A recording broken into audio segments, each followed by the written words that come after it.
Hi, it's Anne-Marie from Charmed Life Therapy, back with God knows what this is because there's so many documents that have come out to do with the lively Abel Jones Wayfarer um, lawsuit. Just recently, every couple of days, I've been thinking I must do an update on this thing, and every day more documents have piled in. And at the same time, I'm trying to run Facebook ads, deal with Meta at work.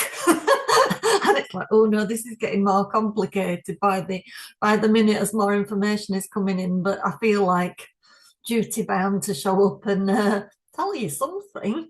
I'm not quite sure what, but I've got like 20 odd documents open. But I kind of want to start by saying I am really sick of hearing about Ryan Reynolds and not punching down.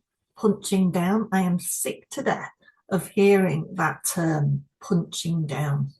It is so annoying to me.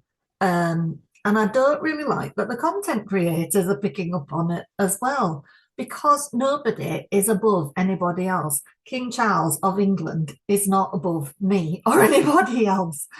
You know, in life, it's like I was thinking about it. It's like we're all stood in a circle and punching sideways.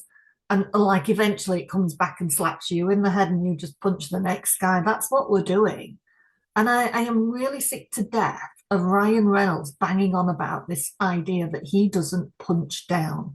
And that in itself, with the amount of times he uses it, tells you how many times it goes through Ryan Reynolds' head that he is above numerous other people in this world. You know, he wants to think about the people paying their Netflix subscription because Netflix is about the only people paying him these days. You know, and I'm just so sick of it because in my daily life, because I offer like free introductory calls, I will often get desperate people that book a call that cannot pay me, have no intention of paying me, but need to talk to somebody. And it was like that yesterday. You know, I get to meet these so-called punched down people all the time. And some of these people have been medicated through most of their lives just because people don't like their opinion on things or to make them more manageable or whatever it may be. And I've had this life of suffering. And I get to talk to some of these people, and they're far more educated than I am. They're interesting. They have different considerations on life and all of this. And it really hurts me because I think, God, these people could change the world. These people considered, and some of you out there will be these people that have had a really hard time and have not been listened to and have been considered beneath other people. But really actually only just needed a bit of help. And it is so frigging frustrating. I could really do with one of these wealthy people like Ryan Reynolds paying me to just help the people that have had a hard time in life that actually could be the one. This lady I was talking to yesterday had ideas about, so often it's spiritual type people, and they want to set up wellness centers and do this and do that and do the other. And yet instead they're on benefits, medicated, sat in a little, council hovel somewhere, just barely scraping by. And they're spectacular. You know what I mean? And it drives me absolutely crazy. So when you get someone as entitled as Ryan Reynolds sat there talking about, I don't punch down. Meanwhile, while he's punching frigging everybody, regardless of what he considers social status, it's really frigging annoying. And it annoys me that the content creators are talking about, yeah, it's like, well, I punched down so and so, and I know I shouldn't have done it. And it's like, stop talking about punching down. Just stop it. It's so frustrating to me. That reminds me of Wallace and Gromit when I do that, because Wallace does that. Anyway, that's my little rant. I'm sure I'll keep ranting, but I want to try and skim through some of these documents just to give a little of my input, I guess. Sometimes I get a little bit mixed up with the Jones Abel case, because it actually makes me laugh. This, and I kind of have to us content creators, we're not legal minds, obviously, and we often get these things wrong. And I was kind of watching one of Leanne Newton's the other day, and I'm not picking on her just to pick on her, but it was so funny because she was reading something out and it was to do with Ryan Reynolds and snippets of deposition being revealed, I think. But she thought there'd been like something redacted from Gordon Reynolds, which is like the alter ego Ryan claims to have. But actually, when I was watching somebody else's thing, I think it was Popcorn Planet, and he could just see the document on the page, and I thought, oh no, it's not Gordon Reynolds. It's like Exhibit G on the next line, Reynolds. So it so it wasn't Gordon Reynolds at all. But it made me laugh because I've caught myself doing that when I've looked at some of my videos back and thought, oh, Anne-Marie, you really did get that wrong there. And that's what you to bear in mind when you're listening to all of us. We're just doing our best with this stuff, and stuff is piling out like mad at this point. But yeah, the other day when Blake jumped on this motion of Stephanie Jones's I think it's her Jones's motion for spoliation sanctions, and Blake is jumping in. It's to do with the Katie case of it all, isn't it? And her deposition testimony, which kind of is in conflict with Melissa Nathan's deposition testimony. But Blake was weighing in on the Jones Abel case, writing to Lyman saying, can I point this out to you, Your Honour? And as soon as I read that, I thought she's done that before and been told not to do that it's none of her business. And here she is doing it again because it's not her case. She's not a party in it. F off, basically. And I hope Lyman this time does actually genuinely get annoyed with her, because it's about time he was seeing what everybody's been dealing with. Because the thing is, even when you tell them, it doesn't make a blind bit of difference. It's like her attorneys, I'm presuming she went to her attorneys and said, oh, you got to do something about this. I wonder if at this point they've stopped even bothering trying to tell her, look, this is not your case. You can't do anything about this case. It's none of your business. It's like they don't even bother telling her because they're so sick of listening to her. So they're just doing whatever Ryan and Blake tell them to do at this point. All of this noise, all of this mess right now, it's like Blake has... around about this time, they do this RFA process, don't they, where each side submits things that they want the other side to either declare that they're accepting as fact or denying as fact. So it's like a yes or no type situation. And Blake has dumped 570 odd on the Wayfarer parties as a lump sum, rather than, you imagine all of that information. Some of them were only party to certain bits of it, but she's lumped them all together. And that is pure revenge in terms of the motion for summary judgment, isn't it? It's pure obfuscation. It's malicious narcissism. It's what it is, basically, because it's like, we're going to entangle you up in this, and we're actually going to try and trick you because there'll be a deadline set on it. And then we'll be able to go to Lyman and say, which they have done, say, can you just, Your Honour, declare that these 570 odd pieces of information, testimony, are fact, because Wayfarer aren't doing X, Y, and Z and blah, blah, blah. And meanwhile, missing out all of the interaction Wayfarer has had with Lively's teams in order to sort this out.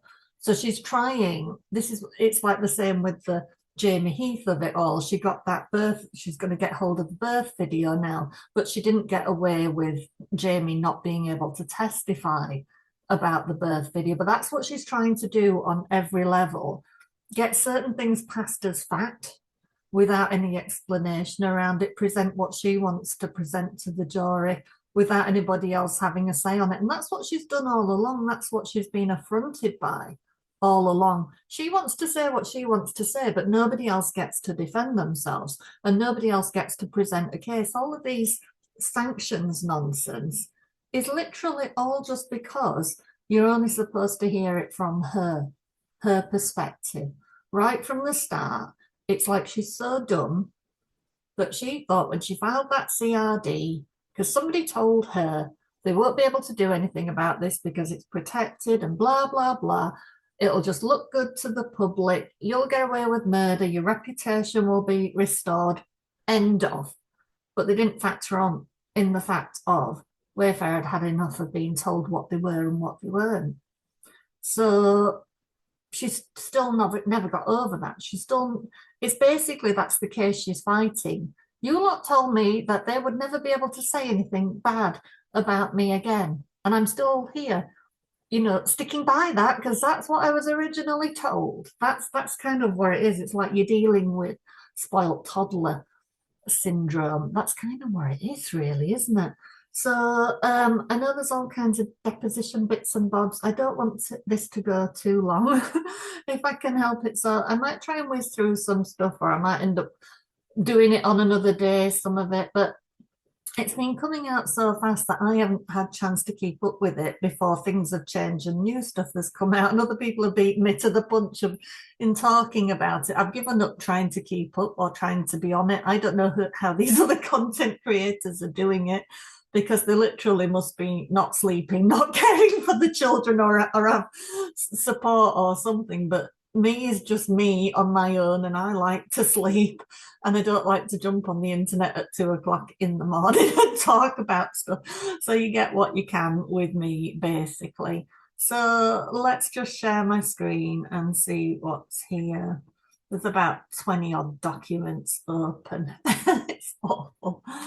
Let's have a look. Just start from this end. So this was Ellen Garofalo on November 20th. So let's see what this is to do with.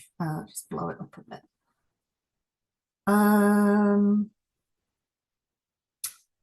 So this is to do with sealing things, isn't it? Let's have a quick look. So it's sealing sections of the opposition to Lively's motion for spoliation sanctions. So I think it's to do with deposition extracts. It's Katie Case seems to be like the bit of the wild card right now with this idea of she is clashing with Melissa.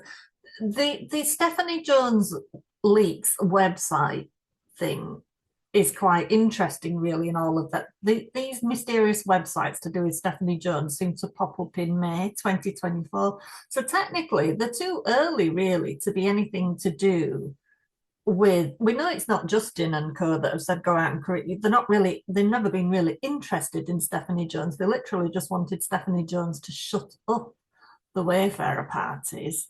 So they didn't go after trying to ruin her reputation. This is like a side gig, the Stephanie Jones websites issue, because I think that's to do with either Rebel Wilson or another case or something. But it's like Stephanie Jones, to me, seems to be trying to litigate getting Melissa Nathan within the Wayfarer's case, to my mind. It's like she's trying to try two different things because she's determined to get revenge on somebody for creating the Stephanie Jones leaks website stuff, which is kind of frustrating to me because it's like, can we get back to Wayfarer? Because the more you talk about that, it's more implying that they had something to do with that, and they didn't. So let's have a quick look at this. So yeah, that was like when they were having to close down production for that first strike. So this is the letter that went out to everybody, just thanking them for the work so far. Working with each and every one of you has been an absolute privilege and a source of immense joy. The film we've shot together thus far is beautiful and a testament to all of your hard work and the magic we collectively created. Also, there have been many people who started this journey and who have contributed greatly to this production who are no longer on this crew list. And I wonder why that is. We want to take a moment to acknowledge them, as we wouldn't have made it this far without them. While we must pause for now, we want to assure you that this is not the end. The story we set out to tell will continue at a later date, and we will come back stronger than ever. The journey may have been temporarily disrupted, but our shared vision and commitment remain unwavering. Until we gather again, please take care of yourselves. We will overcome this hurdle together, and the beauty we've captured on film will be shared with the world. And at this point, they had no clue, really, how long this was going to go on for. It could have stretched on for considerably longer than it did. But this is the kind of people we're dealing with, you know, that treat people in this manner, basically. So what we got here, when it said Brendan, I thought, oh, is that Brendan's for now? So it's let's just have a little look, see if it's worth talking about. Yeah, this is to do with HR. It's just clarifying that there'd never been an official complaint about. So it's, hi, Brendan. As always, we fully appreciate you coming to us to double check facts. I wonder if this was a journalist sharing the below with you. Maybe not. This is a letter from the head of Wayfarer HR sent today in reference to your inquiry. Maybe it was somebody at Sony. To be clear, there was never at any point today any registered HR complaints minus the one listed below. And if there was, just like the one below, there would have been a full investigation and all parties would have been notified. I hope this clears it up. Thank you very much, as always. So that was on the 6th of, that was sent 6th of Feb 25. So to this Brendan Jeffrey on something other. So then this is from Cynthia Barnes Slater, who was the head of Wayfarer's HR, who kind of just seems to be mostly retired, but seems to do this work for them. So to who? So this was forwarded on. So I guess was that one forwarded? No, that says from. This one was forwarded on February 6, 2025. To whom it may concern, this email confirms that the only HR complaint Wayfarer received related to the Ends With Us production is as follows. A sound engineer who interviewed for a position on the film in early April 23 filed a complaint with his union alleging age discrimination after learning he was not selected. Wayfarer then launched a formal HR investigation engaging a third-party investigator. The investigation found no wrongdoing by the production or by Justin. The individual was informed of the findings and later pursued a complaint with the state against both Wayfarer and Justin Baldoni. The state later issued a notice of dismissal, officially closing the matter. To be clear, there were no other HR complaints regarding the Ends With Us production or any involved parties. So that just shows you that if there'd have been a legitimate complaint, it would have been handled. If something had been filed, it would have been dealt with. But Blake Lively did not want it dealt with. She wanted to use it to gain power. She created things in order to use power, to gain power, as we know. So that's evidence that there was a process in place and that it was utilised. So what we got here?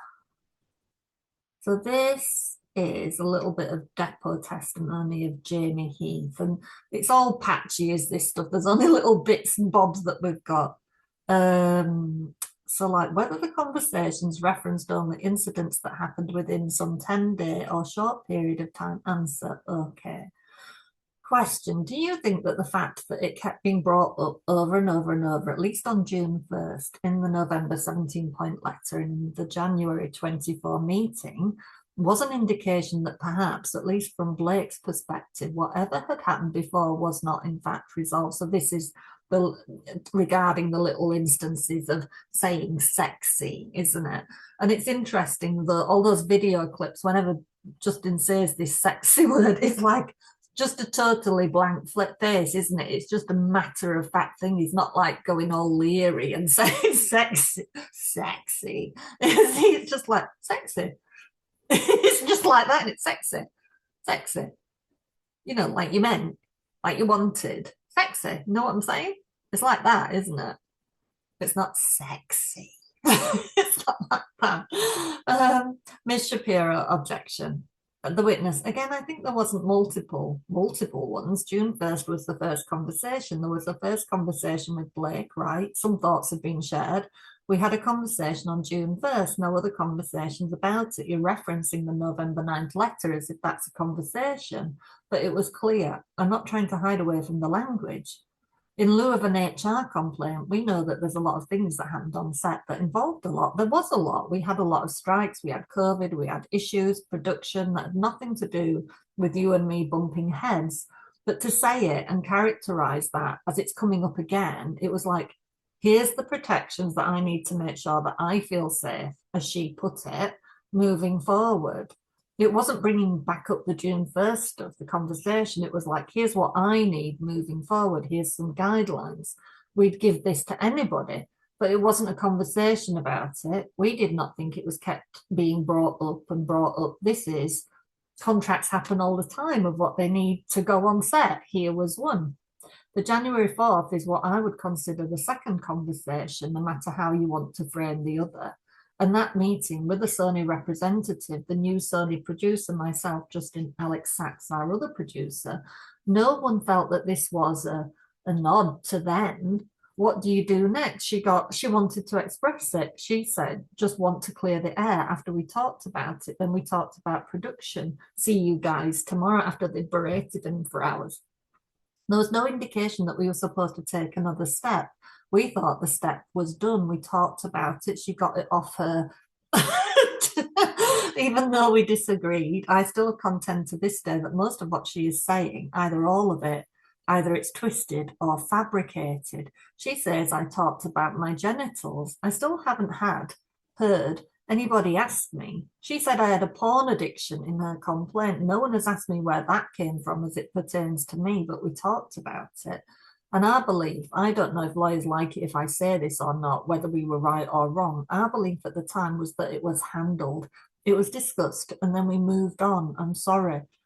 By Ms. Shah. Don't be sorry. The witness, can we take a break? Ms. Shah, yes, absolutely. Why don't we take the lunch break?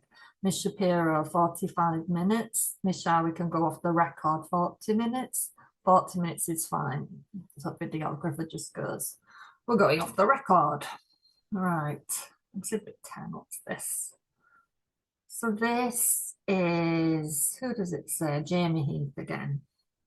So it starts with just saying there. And you've given me a full scope of your memory about what was discussed in that 5 or 6 hours. Objection. No, a lot of it was Ryan belittling Justin. For 5 or 6 hours, a lot of it was. And when you say belittling, what do you mean by that? When she first started reading a couple of her things, which was off her phone, wasn't it, apparently? But it's somehow not in her iCloud in that original format. And Justin was hearing this, taking this in and trying to make sense of it. He was frozen by hearing this stuff. It was a literal shock to his system. That's why he couldn't respond. He went into fight or flight. And instead of, well, let me not say instead of, and his reaction was that he was being a coward. That's how he felt himself, Justin. That what you do when a woman says this to you and points out these things, you just stand up and you just apologize and apologize. And Justin was just like, but I didn't do this. And then he raised his voice and used some language and insinuated that he was not a good guy, that Mr. Baldoni was not a good guy. Yeah. And he did it very aggressively. He did it to me as well, more at him. It may have been the hardest thing I've ever witnessed, someone talking to another person with such belittlement. This is Ryan Reynolds, who's obsessed with not punching down, and you can certainly believe that he felt like Justin was down from him. Question. So after that meeting, did you have an understanding that there were things that were happening in connection with filming this movie that Ms. Lively was uncomfortable with? Objection. The witness. I understand that she had shared some things that did not make sense and I believe were fabricated by Ms. Hudson. You believe were fabricated? Not all of them. Questioner. Either distorted or fabricated. Now, did you think it would be a good idea to conduct an investigation at that point? Ms. Shapiro, objection. It's crazy, isn't it? Because it's like a double bind, what we call a double bind in hypnosis, because there is no way Blake would have submitted to an investigation, even if they'd have tried to do an investigation just off of their own back. Can you imagine? She's already refused an investigation from their independent investigators because she doesn't want it investigating, because the investigating disproves her argument, doesn't it? Oh, Exhibit 24, what's here? So this is, so it's Jamie again. Jamie seems to be getting a lot of this, but he seems to be the one that's got a really good grip on how to articulate it, doesn't he, as well, I guess. So the witness, sorry, Danny. So that was Justin's WME rep agent. Danny then called me after the call with Patrick, who is the head honcho at WME, I believe, or he was. So he may have been on the call as Patrick as well, Danny. I just don't recall. He called me shortly after the call and was going to read us a letter that the Reynolds, I guess I can refer to both of them as the Reynolds, had written. So this is the agreement where they had to bring in man enough, when man enough to accept all of the blame for this troubled production. It's kind of being wanting to dictate it to them over the phone, it sounds like. So something to do with Patrick and Danny had to get this across to the Wayfarer parties that this is what the Reynolds wanted, basically. So, and I could not believe what was happening. So I recorded it because I wanted it documented by Miss Shah. What about and the answer is not only documented, he was going to dictate to me a letter and I didn't have a hard copy of it. So I wanted to record it so that I could actually write it down and have it. So does that mean that doesn't exist in written form anywhere? And kind of, if that's true, because I haven't come across it yet, maybe it's somewhere else or in some other information. But if that's true, that implies that they were being really sneaky at that point, doesn't it? That they were withholding things that might have been critical. Could be wrong if it is somewhere else in print, but this kind of implies that Wayfarer never had like a physical email or a hard copy of it that could be printed out or kept or whatever. It's a question. And what about the Sony marketing call? So objection. In the Sony call, we were planning how to navigate these two different premieres, the ins and outs of it, or how it was going to look. And we had, from what I believed, a really good relationship with Sony, but it started feeling like there was, and while I understand they have to kind of pay middleman to whatever they think is going on or not, and then it stops. So we can't hear what he believes Sony's position was at that point. So this is Steve Sarowitz. So it seems here like Steve Sarowitz is aware that just Ryan's side of things, we're trying to really get some negative stuff going about the Baha'i faith to kind of make it seem more cult-like, is what it would seem. So had also been some rumors that they were attacking the Baha'i faith. There is probably a lot more, but that's a good start. So Mr. Gottlieb, okay. Answer. Oh, couple other things. They had locked our entire team, including myself, put, as you mentioned, that 30 million figure into the movie, and they locked me completely out of the premiere, and along with Justin and Jamie and everyone else, and relegated us to the basement in a separate, and also not allowed us to be on the red carpet except in specified times, and had, I don't know if I mentioned this, isolated Justin from all the publicity. So he's not allowed to do publicity with anyone else. Not allowed. Isn't that tragic as a grown man that you're not allowed to do this and that? Not allowed to the party, not invited. That's kind of how he was being belittled, wasn't it? Being belittled on all, like being talked to as a child at all times. So not allowed to be photographed with anyone else. And I guess probably, believe it or not, and fired. This is probably the things that bothered me the most were she actively fired our editors, our composer, and assistant producer, among others, and had removed Justin from the poster and then removed what Justin had in his cut from her cut, which was released. The reference, that's it, it's closed. So it's not going to look good for Blakey, or if it comes to court, is it? Can they produce all of these people she sacked, basically? Is that what's going to happen? So this is just proof, basically, of what was being said organically, that people were picking up because of their own interpretation of what was happening, basically. So it's just like a little bit of proof, isn't it? Just over the grab your friends, wear your florals, that people were expecting, who had read the book and identified with the characters, had expected to show up and the DV be the focus of it, to have that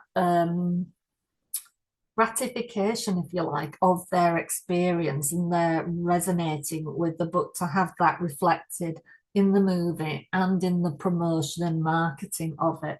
Must have been quite horrific, really, if this book meant so much to you, um, that it was reduced to this: grab your friends and your florals and your hair care products and your cocktail in one hand, because it's just the antithesis, isn't it, of what most victims of DV are dealing with. A lot of us that read the book and that relate to Lily are not going there because of the floral prints or the hair or the clothes or the Louboutin shoes.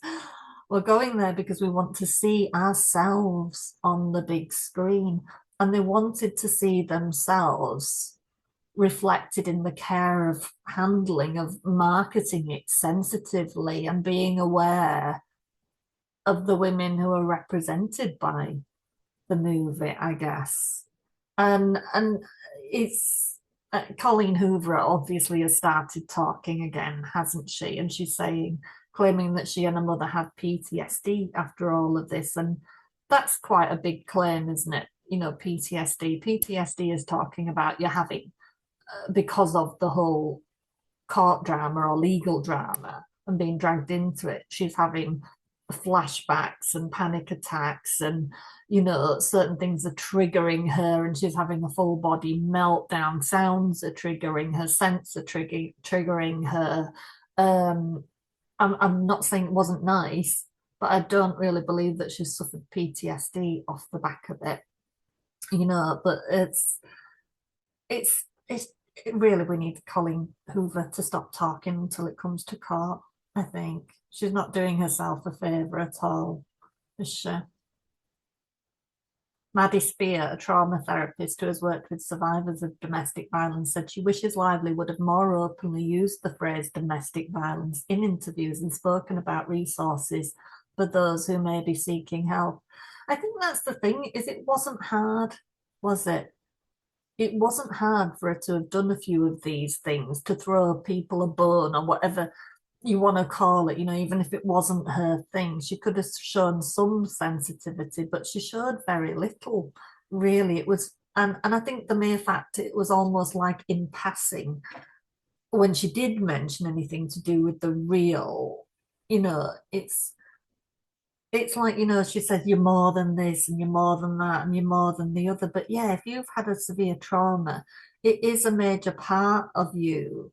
And however you chose to deal with that had a big implication on your life, whether you could deal with it quickly or whether it took a longer time. Because everybody's experience will be different, because everybody experiences and gets over trauma differently. She could have just done a little bit of research, just shown a bit of kindness. But I think just kindness is just lacking from Blake, other than for those that, are helpful to her, basically, really, isn't it?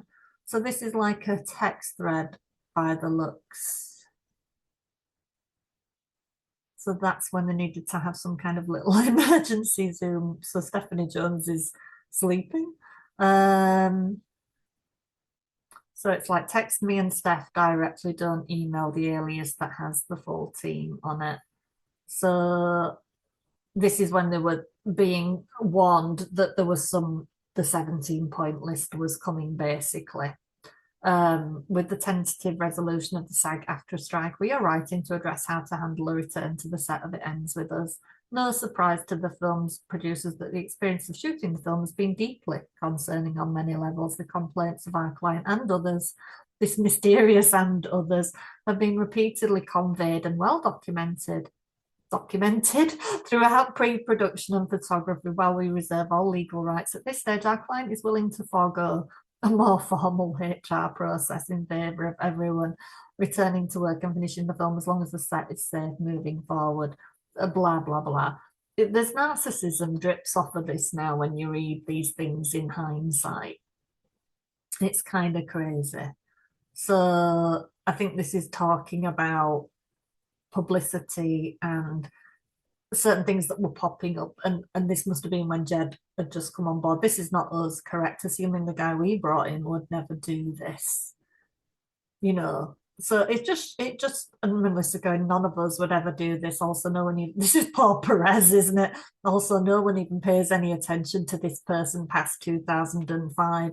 So this is backing up Perez saying, these people did not want to spill their secrets to me. This is what they thought of me. He is not relevant. He does not create a news headline. He does not get pickup. He's just now a troll. This is what Melissa Nathan said rather cruelly.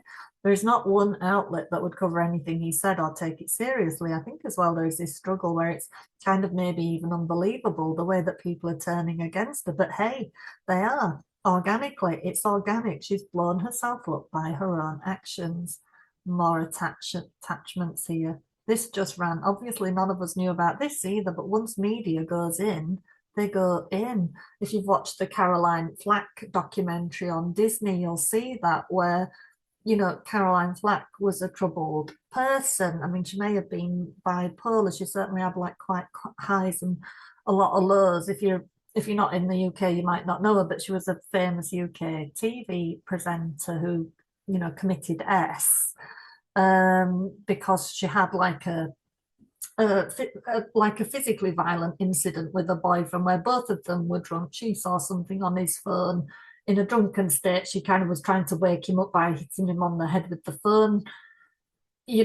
Questionable behavior, but when you're drunk and drunk and drunk and something's upset you, you don't really know what you're doing. She caused this cut on his head. Media went bananas because she actually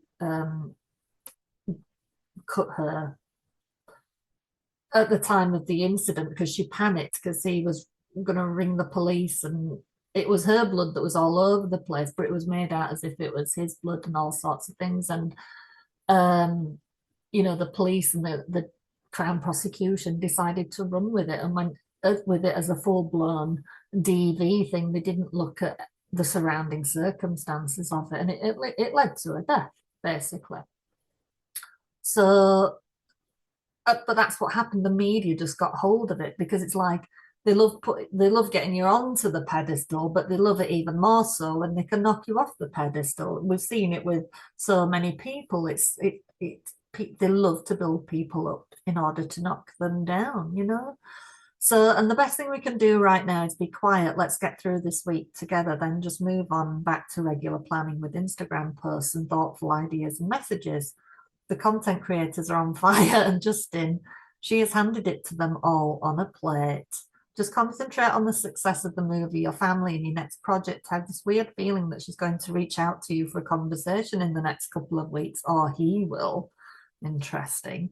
You did not do any of these. We did not do any of these. This is all organic. Crazy, Justin says. Stupid, really stupid. And I cannot believe she didn't mention working with a shelter or DV. None of this is your fault. It's breathtaking how tone deaf it was. And then Justin was a good one to boost. More attachments. Ah, that's so nice. I will send across to team.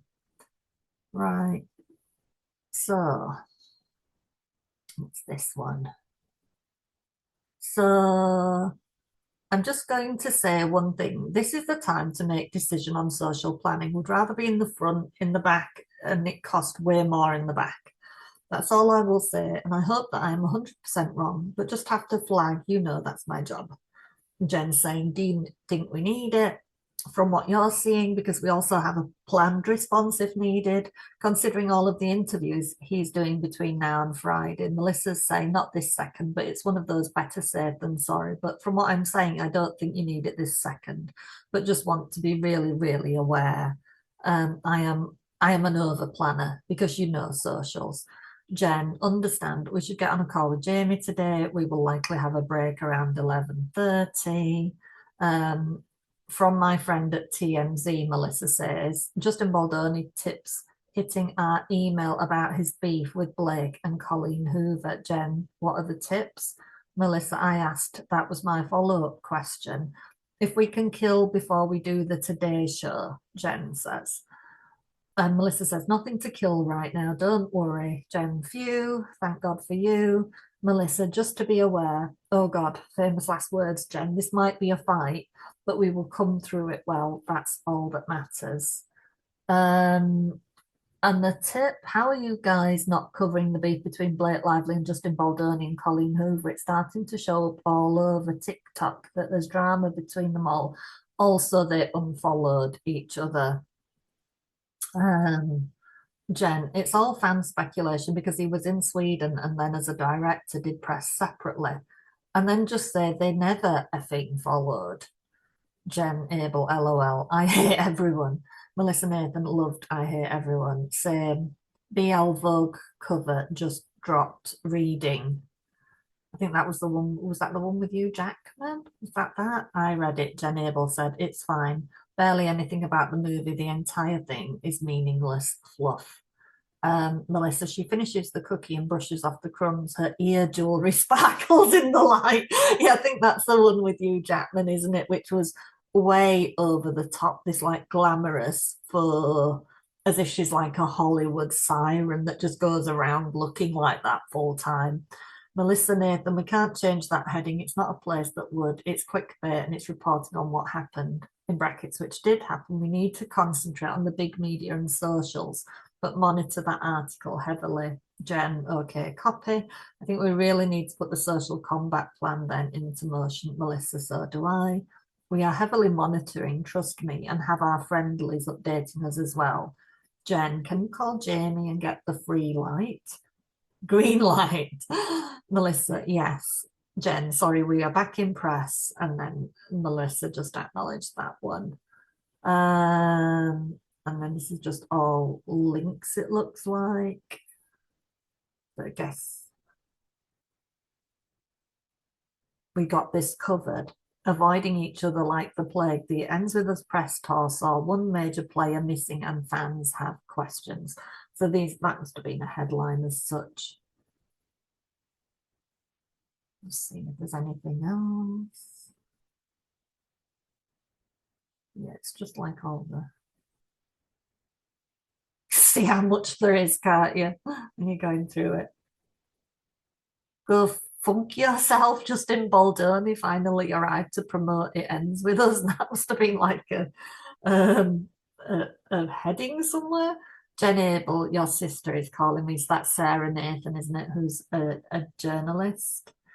I can't be bothered blowing that up. I just told her to stop, Melissa says. La la la. That's nothing worth saying there. It's clear they're collaborating well. They're kind of very supportive of each other, bigging each other up very much. So there's nothing much there really. Right, okay. See what this is. So this is Jennifer Abel deposition. So your belief that that person could bury Miss Lively, Mr. Friedman, objection. I love it when Brian finally shows up. He's been so quiet, hasn't he? But he has popped up with a few letters lately. Mr. Gottlieb, you sure? Yes. Ms. Abel, yesterday you testified that in some point in August of 2017 you were added to a signal chain. Is that right? Sorry. What was the date? At some point in, did I say 2017? The steno report, yeah. So then he went on. In August of 24, you were added to a signal chain with a few people. Is that right? I believe I testified that I think I was around that time frame. I don't think that there was any content in that text chain. Okay, and who was? Hold on just a second. Who was on that text chain to the best of your recollection? I believe it was. I'd have to go back and refresh my memory. Okay, you're not sure as you sit here and it jumps a bit, will invade the attorney-client privilege. So even if you're going to say yes to that, that's going to invade the attorney-client privilege. So you're not going to, I'm going to instruct her not to answer. Mr. Gottlieb, about the simple fact of whether she knew she was required to preserve documents. Mr. Friedman, yeah, because the simple fact is revealing the actual privileged communication. Gottlieb, okay. Question, so are you going to follow your counsel's instruction? Yes, I'm going to follow my counsel's instruction. Okay. Other than the signal thread that we talked about earlier in August, between August and December of 24, can you think of any other signal thread or signal communications that you sent or received to anyone about anything? Not that I can recall, no. Okay, have you had signal communications since December of 24? And that's where it ends, that one. It's because Blake is still trying to prove there was spoliation of signal messages, basically. So what is this here now? So this is a letter from actual Brian. So this is about the filing of the Rule 11 motions, arguing that the Wayfarer party's first amended complaint lacked factual allegations sufficient to support their claims and was therefore legally unreasonable and factually baseless. So it's what they're still trying to get them on, basically, isn't to still sanction them on, and trying to bring in evidence gained from discovery into it now. So Lively and Reynolds now seek to supplement the Rule 11 motions with excerpts from the depositions of Steve Sarowitz and Jennifer Abel, claiming their testimony demonstrates the Wayfarer Party counsel's knowledge that their clients could not articulate any basis to assert the challenged claims. And as I said in my last video, it's not their place to have full knowledge of what the legal strategy is and to understand every aspect of it and why it was used. That's not the defendant's or the plaintiff's job to know to understand how the strategy works. It's like when you're trying to follow a course in miracles and it tells you you're not really supposed to understand it. You're supposed to just do it and the understanding will follow. So the motion for leave to supplement should be denied for several reasons. So first, as noted, the Rule 11 motions were fully briefed based on the notice provided. So it's a done and dusted thing, just waiting for a judgment, basically. So let's not go through it all because I'm trying not to keep this going too long.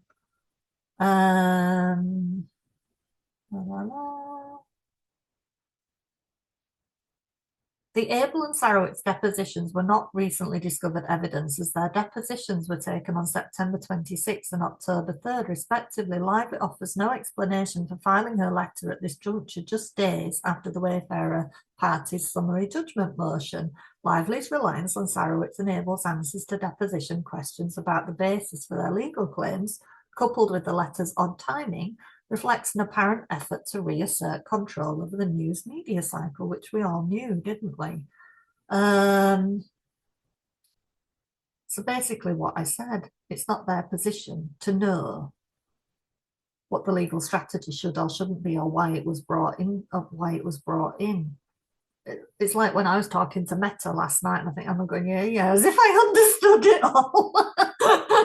And then proceeded to talk to him for 30 minutes, clarifying what I think I understood of it all.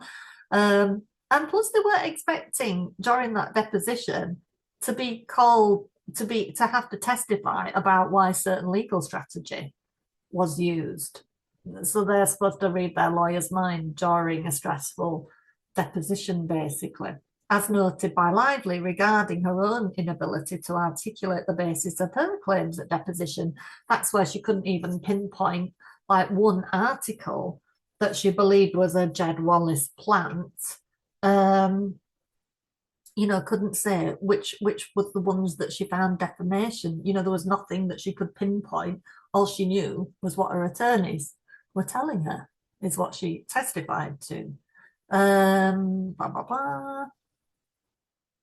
So we're looking sometime soon, there should be revealed this ample evidence to support the defamation claim against Reynolds. A document provided by Lively reflects Reynolds, blah, blah, blah. And the thing is, Ryan and Blake will tell on each other because when push comes to shove, they will put themselves first. I think this is the thing that I mentioned about Leanne. Look, it says like Freeman Declaration XG, Exhibit G. And then, but she's just seen G. Reynolds also remarked, blah, blah, blah. But that's the kind of mistake that I kind of would have made when you're trying to read these. I think that's the thing, is the content creators are kind of in this rush to kind of, while they're all getting on and everybody's doing the same thing and appreciating each other, you're still in this rush to be the first to get it out there, aren't you? And that's where misrepresentation can happen, or putting two and two together and making six, isn't it?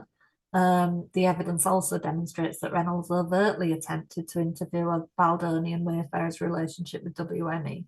So there's going to be stuff coming out that is from Danny Greenberg. Is it Danny Greenberg that was Justin's agent, and the Josh Greenstein, the Sony guy, that is going to tell us more about what Ryan and Blake were saying, basically, and what the swear was. Um, so this is Jen Abel's opposition to Jones Works' motion for spoliation sanctions. So it's basically all to do with them being convinced that there are these mysterious signal messages out there. How long is this thing? I'm not going to go through all this thing because it's 30 pages. Let's just have a quick look. With what Jones Works are saying now, which I found interesting. I'm just going to close that down. I'm not going to do it. But Jones Works are now saying in her answer, in her latest, I've lost track of the plot of it, but in her latest answer to Jen Abel, is saying that they had no knowledge that that was Jen Abel's phone number, her original phone number that had this sentimental value. Steph Jones is testifying that she understood it to be the number that was provided by Jen Abel's last employer. So she's not only completely denying that she had any knowledge of where this number stemmed from, she's literally saying it came from her last employer, and that basically Jen had no rights or claims over anything.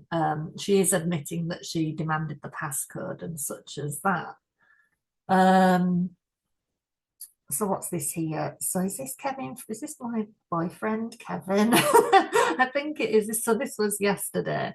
So this was another spicy letter it's to do with Blake interfering in the Jones v. Abel case, which she has. So Ms. Lively has filed a robust letter in support of a motion filed by another party in another case in which she is not a party to compel compliance with a subpoena that she did not serve.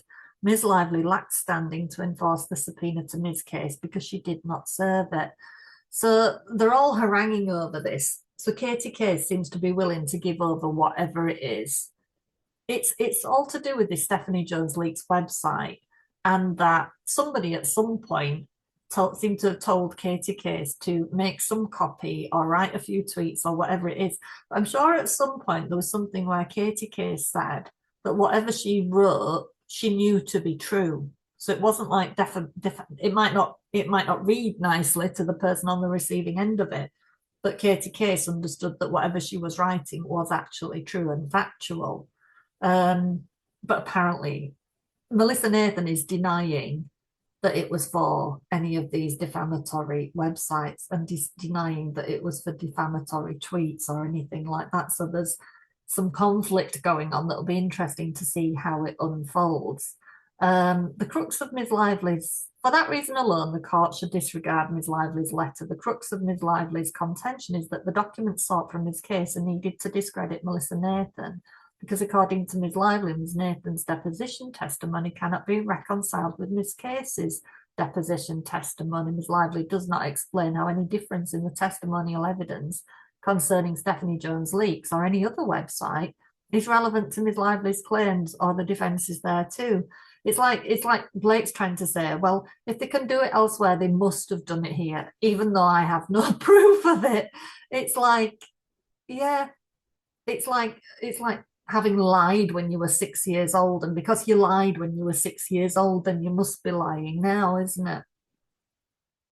Moreover, the use of discovery to establish credibility and gather information for impeachment is limited, especially when the witness, Ms. Case, is a non-party.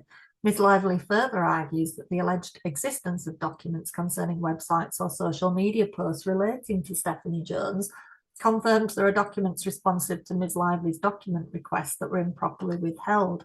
Yet Ms. Lively neglects to explain, let alone demonstrate how that is true, fails to attach her own document requests, and confusingly cites to a subpoena that she did not serve. The Jones Works motion to compel should be denied for the reasons set forth in the submissions properly filed by Ms. Case, as well as by Wayfarer Studios LLC, blah, blah, blah, respectfully submitted, Kevin. I love this legal team that they've set up between them. I think, is this Brian? So this is about these requests, these blanket requests that Blake wants to be admitted without further investigation and tie up all of the parties into. So it kind of would make it very difficult at trial to question anybody on an individual basis when she is demanding that as a group they're all tied into admittance of these 570 odd items. How many pages is this? Let's have a look. So let's have a quick whiz through. Is this from Brian? Oh, it's Ellen.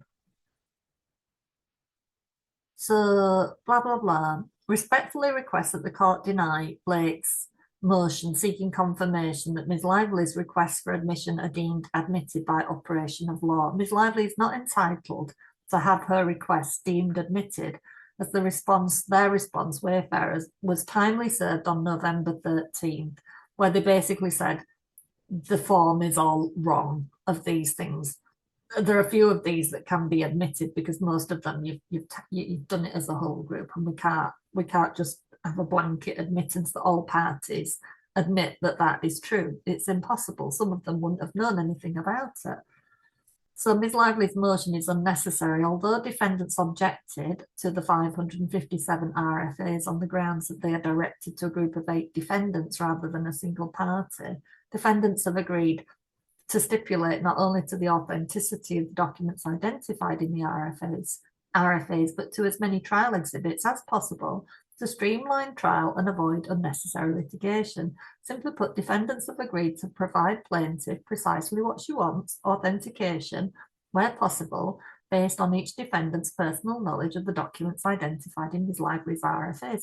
So basically, they needed a bit more time. There was a deadline, and because of that deadline, they had to say, no, we object on all grounds, because they didn't have time to deal with separating it out. And Blake's side purposely just referenced everything by Bates numbers, which meant they had to go in and search for it first in order to bring it up to look at it. So they're doing this purposely, Blake's side, basically because they're scared to death of the evidence that is going to be revealed. We're way into December now before most of this redacted or sealed stuff is going to be unsealed. And it's just ridiculous at this point because that stuff is going to come out. There's nobody's getting away with this stuff. It's going to be revealed. But Blake's side are bound and determined to keep it sealed for as long as possible and to delay and to cause as much noise and chaos around the motion for summary judgment as possible. So it's basically muddying the waters, isn't it? So asking all 8 defendants to admit the genuineness of 557 documents and exhibits, that's basically what she's saying. For instance, request number 104 lists 11 separate attachments and 108 includes 8 attachments. So they can't do that. It would be stupid, wouldn't it? It would be, or you'd be like subjecting yourself to litigation related to things that you don't even know about just through blind admittance, wouldn't you? And they muddied it all up as well because they came back in with 10 requests that needed corrections for typos because they'd been misidentified. Plaintiff also advised that although 4 RFAs identified a single document with a single Bates number, plaintiff expected defendants to consider it a single continuous document and authenticate all exhibits. She's not provided any authority that permits amendment to discovery responses after they are served, not to mention after the deadline to serve the RFAs. Defendants' responses were due on November 10th. So basically that's it. Wayfarer were just needing more time, basically, to give her what she wanted, but they weren't going to do it in the form that she demanded. Is there anything else there that's... So basically, Lyman's got to wake up and catch up again, hasn't he? It's all been going. It's like well over 1,000 things on the docket now. It's been thick and fast this last week. And they're still clarifying blooming privilege logs of signal messages post-dating the beginning of litigation. So they need clarification over filing a more complete log consistent with the court's last order.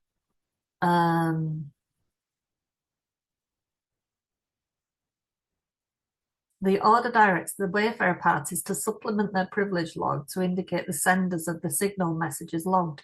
Many of the logged message threads span multiple days or weeks, consistent with the joint ESI stipulation and order. When collecting and compiling the signal messages for privilege review, the Wayfarer parties divided these threads into 24-hour segments rather than into individual messages. It's so complicated for them, isn't it? It must be an absolute nightmare. Imagine all the attorneys in the background trying to keep track of this and trying to figure out how best to present the information. And then you're asked to go and do it in a different way. But it's just so tiring and wearing, isn't it? That Blake is so fixated on these signal messages and about whose lines up with whose testimony.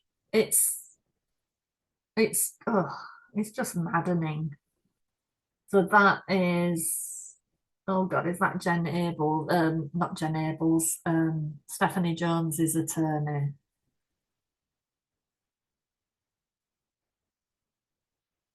Is that? Let's just read it. Counsel, we write in response to your letter dated October 15th. So this is in the Jones and Abel case, and it's accompanying subpoena. As set forth below, your letter contains multiple misapprehensions, undue aspersions, and outright misrepresentations, all warrant correction. Notwithstanding our desire to correct the record, we are glad to work with you in good faith and to confer regarding potential supplementation of our production of records, even as we note that fact discovery is closed in this action. First and most importantly, your letter falsely asserts that Miss Casey's deposition revealed a shocking extent of spoliation of evidence material to Jonesworks' claims. Who is this now? I've lost track of Maxwell Breed. Who is this Katie Casey's attorney? I'm so mixed up at this point. This is Katie Casey's attorney, isn't it? You seem to take the position that signal messages were not collected and produced by Miss Case. As you are aware, or should be aware, that is false. Miss Casey's phone was fully imaged. The signal messages on her phone were processed. Those messages were accounted for in search term hit reports, and responsive signal messages were produced to you. Miss Casey's testimony was accurate in that she did not personally conduct such a search for signal messages, but incorrect regarding our process. We can represent, and again, a review of the materials already in your possession will confirm, that signal was among the sources searched. That fact, one that you knew or should have known, renders much of your letter baffling and improper. Further, regarding signal, as you should be aware, given its salience in this litigation, the signal disappearing messages feature functions on a group basis.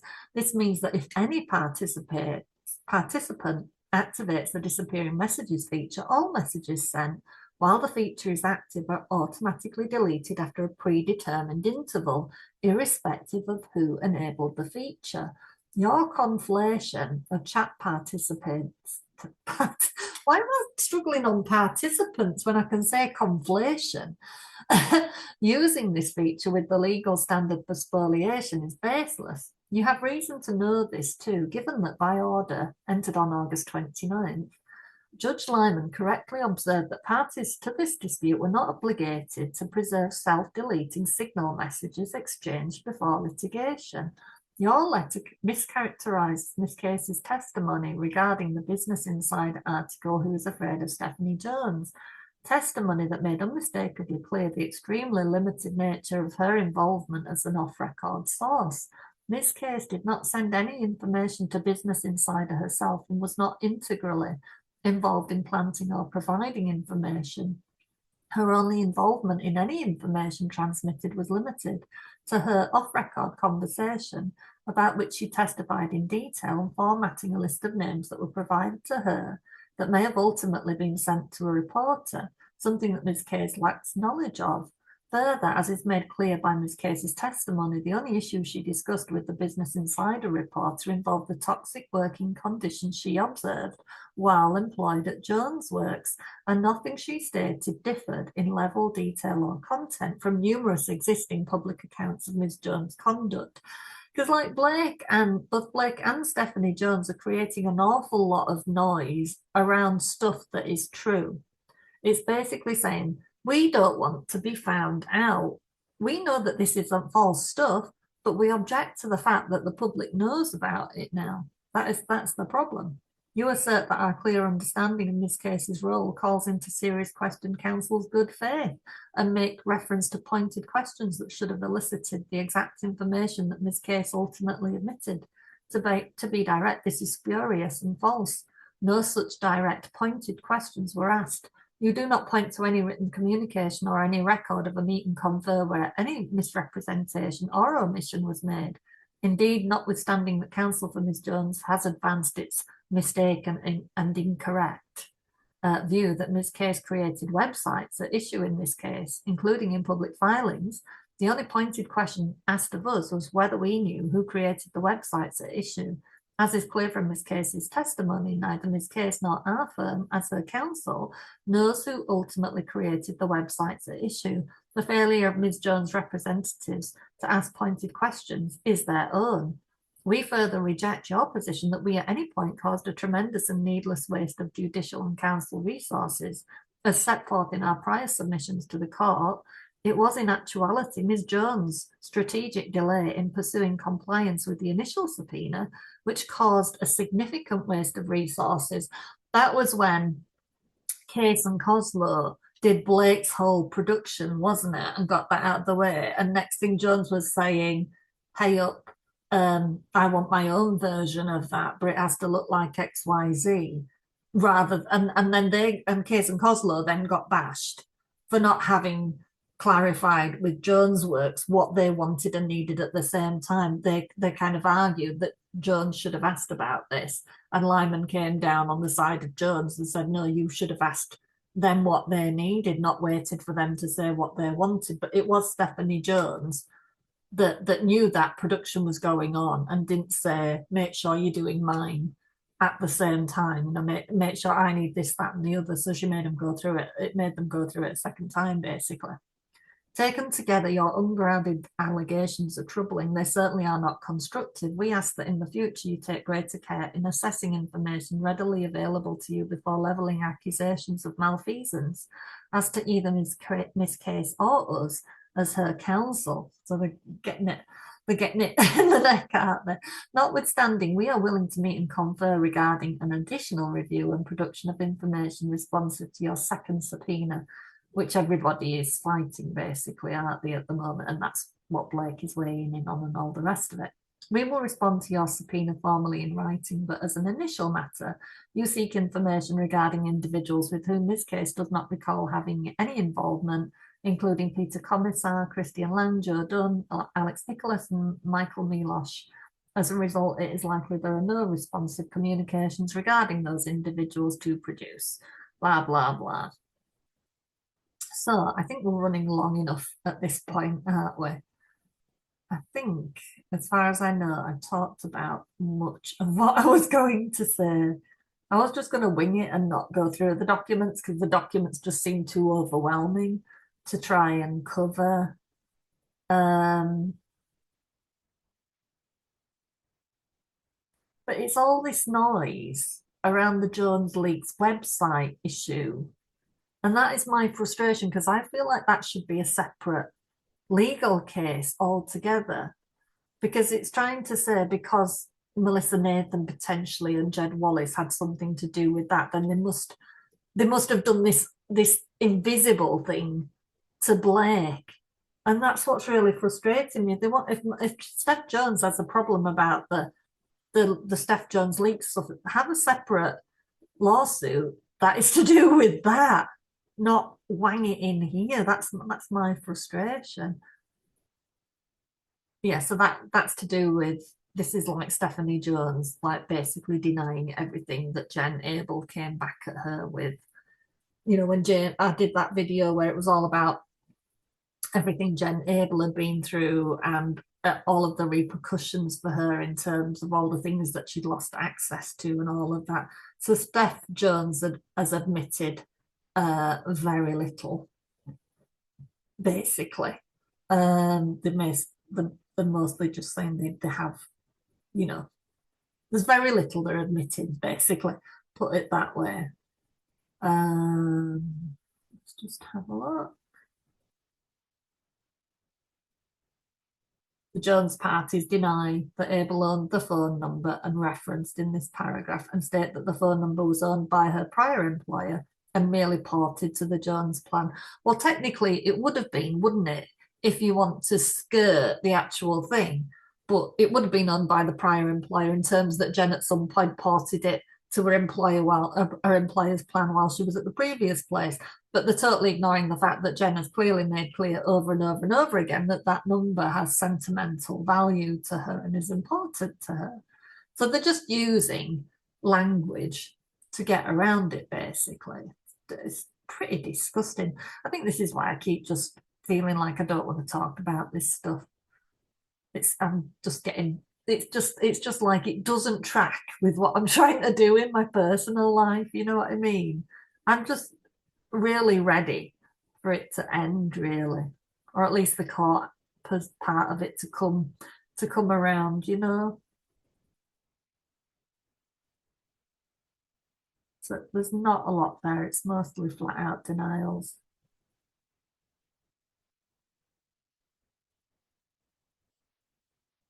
So they're admitting that she purported to resign and that when she was received an email about it, the 6 week transition period. The Jones parties deny that Stephanie Jones promised to release, in quotation marks, Abel's phone number when Abel had first joined Jones Works. Deny. They admit that Jones received certain of Abel's call and text message logs. The Jones parties deny the remaining allegations. She's admitting that she was terminated in the presence of counsel and a digital forensics contractor, and otherwise deny that paragraph 60 presents a complete or accurate description of the events. So all the threatening behaviour and all of that. She admits that Abel was asked to provide the phone and the passcode necessary to access it, as well as other company property. As is standard practice when employees in possession of company property leave Jones Works, but the company, the standard practice is not in writing. There's nothing in writing that lets you know that that is standard policy. Jones Works doesn't have anything in writing that holds Jones Works to anything, but you're supposed to know it. The Jones parties admit they have not released the phone number on Abel's company phone and deny that Abel has any entitlement to it. They lack knowledge or information sufficient to form a belief as to the truth or falsity regarding whether Abel's device was logged into all of her accounts, registered to her iCloud, and contained all of her photos, text messages, and emails. They didn't know all of that. They didn't know all of that when they started trawling through her phone with her passcode and all of that. They didn't look at anything, of course, you know. Oh dear.